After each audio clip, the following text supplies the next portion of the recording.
Ricciardo seeking $21 million in F1 payout from McLaren. Daniel Ricciardo has asked for an 8-figure payout in exchange for the early termination of his Formula One contract with McLaren. The Australian has unwittingly become embroiled in the Oscar Piastri contract saga and looks set to lose his drive at the papaya operation in favor of his young countryman. It's understood Ricciardo is the only party to have the right to cancel his current contract, which happens to run until the end of next year. Multiple sources have revealed the West Aussie's initial asking price is $21 million, although that is expected to be reduced as the teams haggle over price. It's also likely that should Ricciardo secure a drive elsewhere next season, any salary component he receives would see the same value refunded to McLaren. Let's say, for example, he receives $10 million from Alpine for 2023, Ricciardo would be required to refund McLaren $10 million of whatever settlement figure may finally be agreed upon.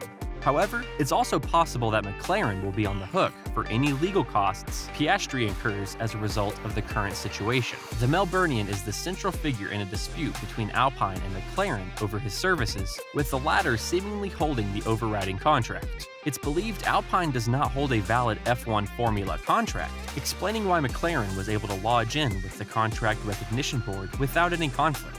That further suggests that any contract in place with Piastri, likely therefore to be with the Alpine Academy, could be pursued through the civil legal system, a point that team principal Otmar Zofnauer has suggested he would likely explore. In that instance, it's possible that an indemnity clause in the deal with McLaren would see any costs incurred passed from Piastri to McLaren.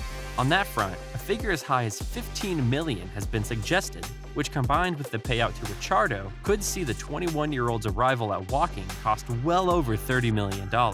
That is if the matter goes that far, and the Australian is found in some way liable for the costs incurred by Alpine, and of that there is currently no certainty. The situation raises the question of why McLaren is prepared to stump up significant sum to end its relationship with Ricciardo and potentially be on the hook for another with Piastri.